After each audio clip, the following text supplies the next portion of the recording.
The toast that shattered everything. Crystal glasses shimmered under the chandeliers, reflecting the opulent grandeur of the Grand Ballroom at the Astor Hotel in New York City. The 10th wedding anniversary of the Vance family promised to be the social event of the year for their circle. Around 50 guests had gathered to celebrate what everyone believed was a picture-perfect union.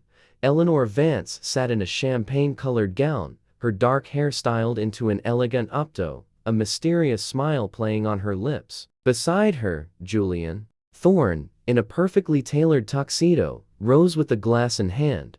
"Dear guests, thank you for sharing this evening with us," he began, and the room quieted in anticipation of a heartfelt toast. Eleanor looked up at her husband, and something in her gaze made him falter for a moment. 10 years. That's a lifetime. And I have to confess, he paused dramatically, sweeping his gaze across the room. "I've been disgusted by you since the first night." The glass in Eleanor's mother's hand trembled, red wine spilling across the pristine white tablecloth like blood. Someone gasped. Someone nervously chuckled, thinking it was a bad joke. Eleanor's best friend, Chloe Davis, sitting at a nearby table, gripped her napkin until her knuckles turned white. "Julian, what the hell are you saying?" hissed his business partner, Brendan Cole, tugging at his friend's tuxedo sleeve. But Julian stood swaying slightly, a wild glint in his eyes, clearly relishing the effect he'd created. "Oh, yes, that's right. For 10 years, I've tolerated this bland chicken," he mimicked a loving husband. "But tonight, on our anniversary, I want to be honest." "Eleanor, he didn't finish." Eleanor slowly rose, smoothed the folds of her gown, and to everyone's astonishment, she smiled. Not a single muscle on her face twitched as she raised her hand and nodded to the events host standing by the equipment. "Play it," she said calmly, and the lights in the ballroom dimmed. The secret unveiled. A decade of Deceit. Julian froze. His glass slipped from his hand and shattered on the parquet floor with a melodic chime that, in the sudden silence, sounded like a funeral bell. "What is this, Eleanor? What the hell?" His voice trembled, losing all its feigned bravado. On the huge screen, specially installed for showing wedding photos, an image flickered. The title, 10 Years of Happiness, appeared in golden letters on a black background, and then the quiet melody of their wedding dance began to play. The first frames showed the young couple, Eleanor in a pristine white dress and Julian in a sharp suit, swirling in a dance. Guests began to whisper, not understanding what was happening. "That's their wedding," someone's aunt in a magenta dress whispered. "They were so beautiful," sighed her neighbor,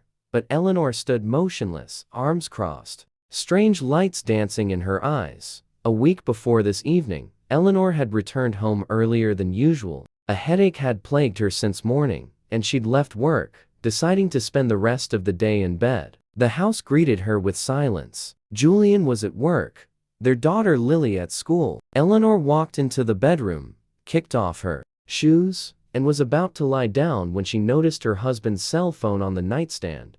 Strange. He never forgets it, she thought, picking up the device. The screen lit up, showing an unread message. "Kitty, are you coming over today? I bought that lingerie you like. Kisses, eh?" Eleanor's heart skipped a beat. She knew the password, their daughter's birthday. Julian never changed it. With trembling fingers, she unlocked the phone and opened the chat. What she saw made her sink onto the bed. Months of messages with someone named Serena Hayes, photos that left no doubt about the nature of their relationship, and worst of all, discussions of future plans that had no place for her or Lily. The architect of revenge. A plan takes shape. "Eleanor, are you crying?" Chloe looked at her friend anxiously, sitting opposite her in a cafe the next day. Eleanor lifted her tear-stained face. "Chloe, he's seeing someone else. For 6 months. Maybe more." Chloe gasped, grabbing her friend's hand. "No way, Julian, but you too. It's your anniversary next week." Eleanor gave a bitter laugh. "Yeah, 10 years. 10 years I've been a fool." "You know what's the most disgusting part? They're discussing how he'll divorce me after the anniversary. Apparently, it's important for the property division." Chloe's face turned red with anger. "The jerk. Eleanor, you're not going to take this, are you? You need to act now." "No." Eleanor suddenly straightened up, and a strange glint appeared in her eyes. No, Chloe, I'm not going to make a scene. I have a better plan. Remember Detective Miles Corbin, that private investigator I know? I've already called him. Chloe raised an eyebrow in surprise. And what are you going to do? Eleanor smiled mysteriously. I'm going to give him an anniversary he'll remember for the rest of his life. And everyone else will too. Detective Miles Corbin, a former cop, now a private investigator, listened carefully to Eleanor, making notes in his pad. So, you need proof of infidelity for court? He clarified. Not just that. Eleanor leaned forward. I need everything. Where they meet, what they talk about, what they're planning, and something else. I want to know everything about his past. How we met, how he courted me, everything you can find. Corbin thoughtfully tapped his pen on the table. That's going to be expensive. Money's not an issue. Eleanor cut him off. I have personal savings my husband doesn't control. The detective nodded. All right, give me 3 days. But why do you need information about his past? That's not usually relevant for a divorce. Eleanor stood up, smoothing her skirt. That's for something else. Just do your job well. At the door, she turned back. And one more thing. I want you to be at our anniversary. As a guest, I'll introduce you as my distant relative. Corbin raised an eyebrow in surprise, but agreed. The performance, a loving wife's deception. For the next few days, Eleanor played the role of the loving wife with the skill of an accomplished actress. Julian, darling, I've booked the Astor for our anniversary. She cooed at dinner. About 50 people are coming, oh less. I want everyone to see how happy we are. Julian nodded absently, not looking up from his phone. Yeah, honey. Whatever you say. And I've ordered a videographer to make a film about our family. You know, gathering all our photos, videos from 10 years.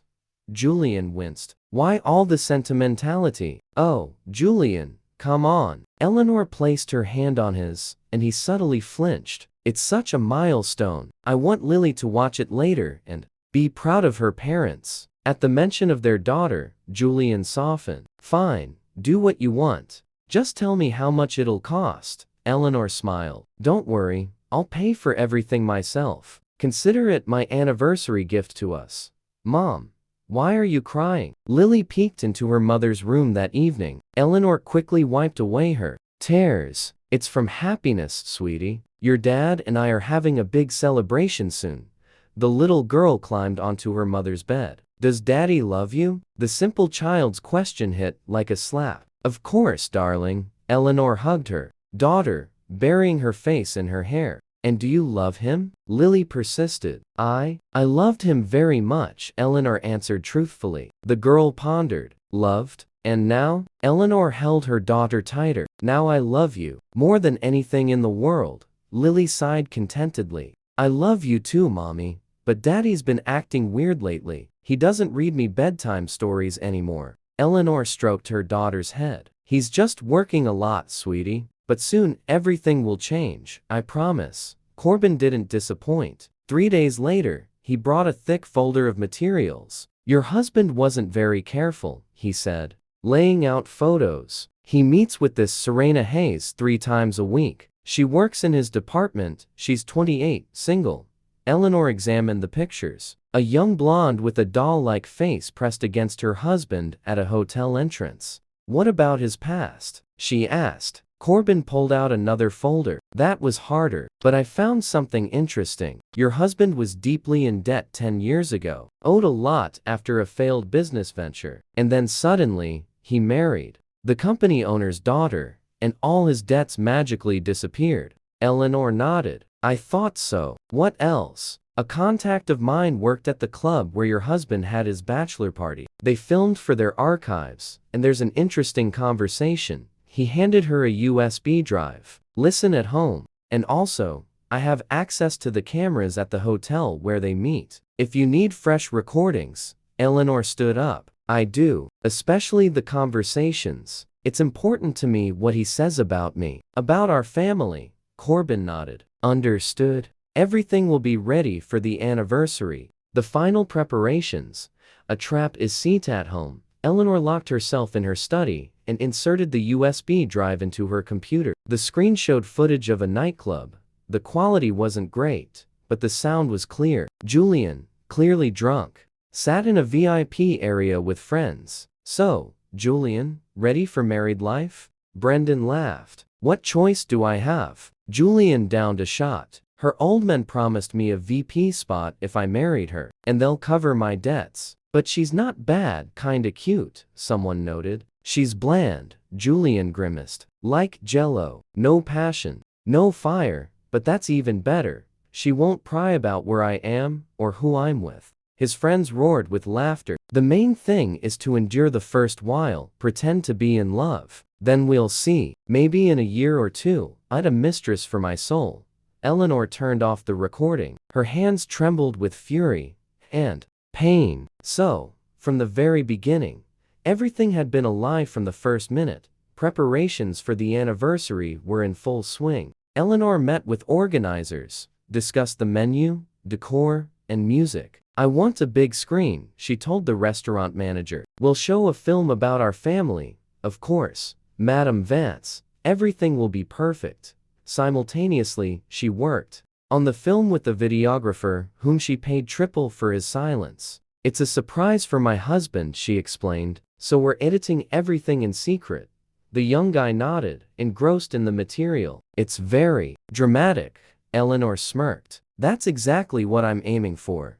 2 days before the celebration, Julian suddenly showed interest in the preparations. "Listen, Eleanor, maybe we shouldn't go so overboard? It's just a family celebration, after all." Eleanor looked at him with innocent eyes. "But, darling, I've already paid for everything and invited the guests. Your mother and father are coming specially from Miami." Julian frowned. "Parents? Why did you invite them?" "Why, it's their sons and daughter-in-law's 10th anniversary. They were so happy on the phone." Julian cursed under his breath and left the room. Eleanor heard him on the phone. "Serena, Saturday won't work. That idiot has thrown a party for half the city." "Yes, I know, I promised. Just bear with it a little longer, kitty. After this circus, I'll file for divorce."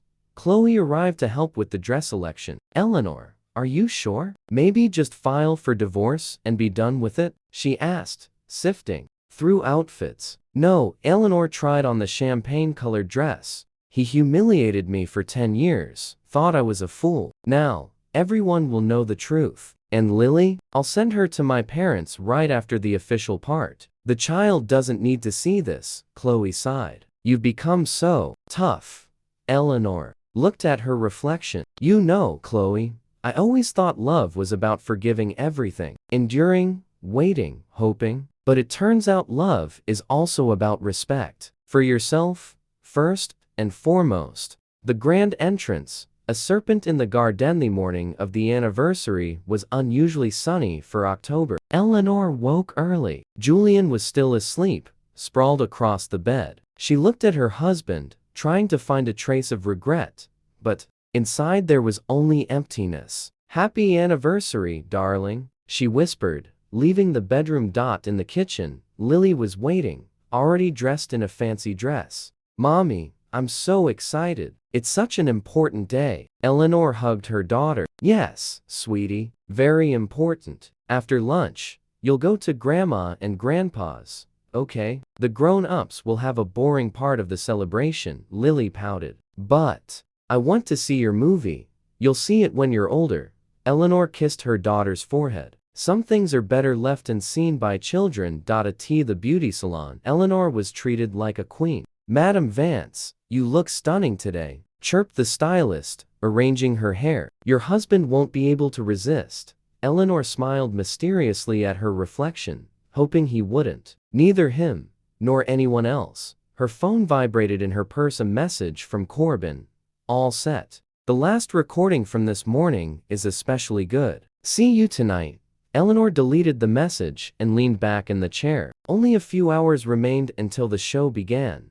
Julian appeared in the kitchen closer to noon, disheveled and disgruntled. "Eleanor, where's my tuxedo?" he called from the dressing room. "In the closet, in its usual spot." she replied from the bathroom. And don't forget the cufflinks I gave you for our 5th anniversary. Julian grumbled something, but obediently went to get dressed. An hour later, he came out into the living room, where Eleanor was waiting for him. How do you look? He asked mechanically, adjusting his tie. Wonderful.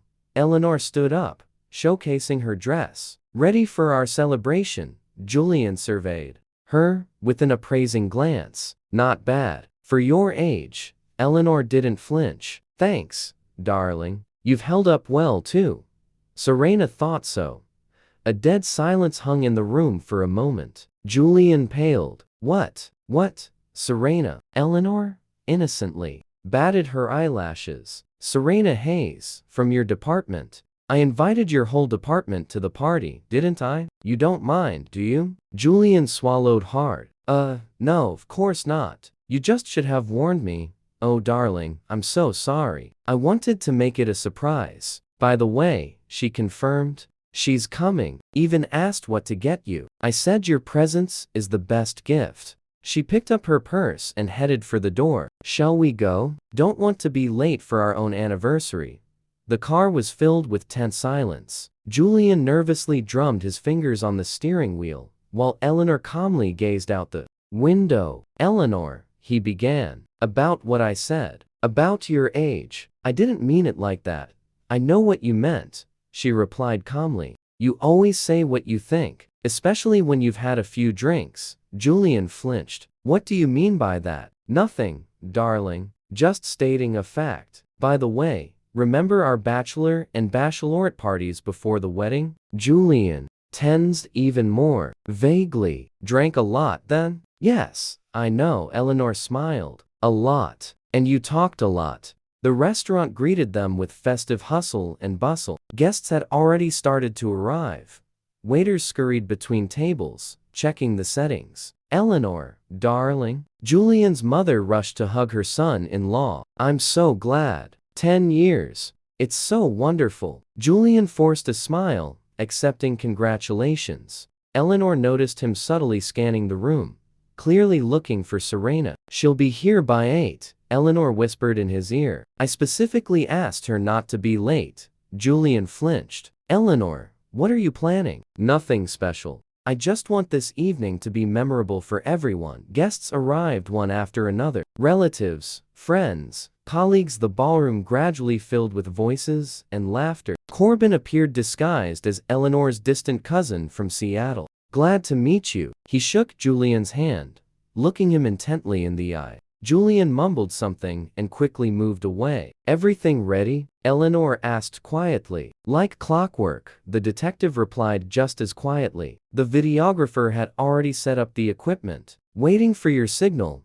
Exactly at 8. Serena entered the ballroom, young, beautiful in a tight red dress that left little to the imagination. She paused hesitantly at the entrance, and Eleanor personally went to greet her. Serena, how wonderful you can make it. She took the girl's arm. Julian talks so much about you. Says you're an indispensable employee. Serena blushed. Thank you for the invitation, Mrs. Vance. Oh please, just call me Eleanor. After all, you spend so much time with my husband. Practically family. She led the girl to the table. Sit right here next to Julian. It'll be easier to chat.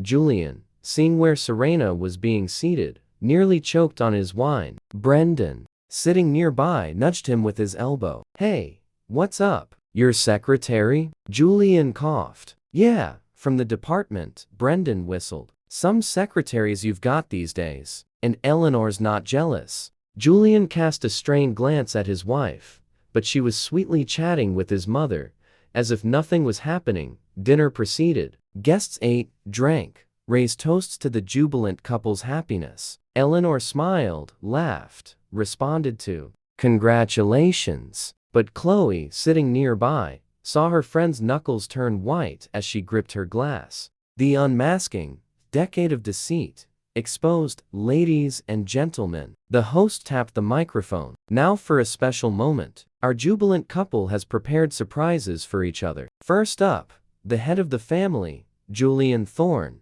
And there he stood, the man she had loved for 10 years. He stood with the glass in hand and uttered those terrible words. But Eleanor was ready. She had waited for this moment, planned it. Because 3 days before the celebration, Corbin had brought the final recording. Julian, in bed with Serena, was discussing how he would humiliate his wife on their anniversary. I'll tell her in front of everyone that I'm disgusted by her. Let her know. Let everyone know. Then I'll file for divorce, and no one will judge me. Everyone heard how I suffered all these years. Serena giggled. You're such a brave kitty. And what about her? What will she do? Cry and run away? She's so quiet, so timid. Doesn't suspect a thing. Now, the screen came alive, and the music of their first dance filled the hall. Eleanor stood, looking at her younger self and Julian swirling in a wedding waltz. A beautiful couple, happy faces, eyes full of love. Or were they? Now, knowing the truth, she saw the falseness in her husband's smile, the calculation in his gaze. The camera zoomed in on details: how he looked not at his bride, but over her head, how he mechanically performed the dance moves, how he secretly glanced at his watch. This is our wedding. Eleanor's voiceover sounded calm and even tender. October 4th, 2014. The happiest day of my life, or so I thought. The screen changed frames. Here they are cutting the cake. Here, Julian feeds her a piece. Here they exchange vows. I swear to love and cherish, in sickness and in health, in richness and in poverty, Julian's young voice echoed. Someone in the room sniffled. It sounded like his mother, but then the picture changed. The caption, 5 hours later, appeared. The screen showed the nightclub, the very one where Julian had his bachelor party. Only now, he was there again. After the wedding. The recording quality was poor, but the sound was clear. Julian, what are you doing here? It's your wedding night. Brendan laughed. Did the new wife let you off the leash? On screen, Julian, still in his wedding suit, but now quite disheveled, downed a shot. Said I needed to get gifts from the car. I've got about 40 minutes. And you ran away here? Someone behind the camera cackled. Screw her. Julian waved his hand. You know how disgusting it was to pretend to be in love all day. My jaw ached from smiling. But it's fine. We'll get through it. The main thing is her old man already set me up as VP. New office on Monday. A dead silence hung in the ballroom. Guests stopped chewing, frozen with glasses in hand. Julian's mother turned ashen. Eleanor's father clenched his fists. And on the screen, that old conversation continued. But she's not bad, kinda cute. Someone's voice noted. If you turn off the lights and pretend it's someone else, Julian laughed. You know what's funniest? She actually thinks I love her. Such a naive little fool. Today, she almost cried with happiness when I put the ring on. And all I was thinking about was that I'd finally get the position, and my debts would be cleared. Serena, in her seat, slowly began to slide down, clearly wishing to disappear through the floor. Julian stood like a statue, a look of horror frozen on his face. And the video continued. But you can't pretend forever, Brendan said on screen. Who said forever? Julian hiccuped. I'll put up with it for a year or two, get established in the company, and then we'll see. Maybe I'll get a mistress for my soul, and she can stay home, have kids. The perfect wife, quiet, obedient, doesn't suspect a thing. Turn it off. Julian suddenly screamed, lunging towards the screen. But the restaurant security, forewarned, gently but firmly, returned him to his seat. Mr. Thorne, please, calm down, a burly security guard politely said. It's your family celebration. On the screen, meanwhile, a new caption appeared. 10 years later, and then a chronicle of their family life began. Birthdays, New Year's, vacations. Here, Lily takes her first steps. Here, Julian teaches her to ride a bicycle. Here's a family dinner, and in parallel, as if in another dimension, other footage played. Julian entering a hotel with an unknown woman. Julian kissing someone in a car. Julian at a restaurant with another paramour. You know, for a long time, didn't want to believe. Eleanor's voiceover sounded tired. I explained away late nights at work, strange calls, the scent of unfamiliar perfume. I told myself it was paranoia. He loves me. We have a family. Until 3 months ago, when I saw this. The screen showed the text messages from his phone. Close up, so everyone could read. Serena, Kitty, miss you. That chicken is nagging me again about something. My poor baby, come over soon. I know how to comfort you. Already on my way. Said it was a meeting. The fool believes everything. Eleanor's mother covered her face with her hands. Her father started to rise, but his wife held him by the sleeve. A murmur began in the hall. Some were indignant, some looked at Eleanor sympathetically, some openly enjoyed the scandal. And on the screen, footage from a hotel room was now playing. Not explicit. Eleanor had made sure not to descend into pornography, but eloquent enough. Julian and Serena on the bed discussing the future. When are you finally going to divorce her? Serena whined. After 10 years of marriage, Julian replied. My lawyer said it's important for court. I'll be able to sue for half of everything: the apartment, the country house, the accounts. Her old man's dead now, so the company is partly mine too. And the daughter? Joint custody. I'll see her on weekends, no more. I don't need more than that, Lily. At the mention of her daughter, Eleanor clenched her fists. Good thing she sent her to her parents. The child didn't need to see her father's world crumble. On the screen, meanwhile, the final recording from that very morning began to play. If this story left you speechless, please like this video, comment below with your thoughts on Eleanor's incredible plan, subscribe to the channel for more gripping narratives, and hit that notification bell so you don't miss our next unforgettable tale.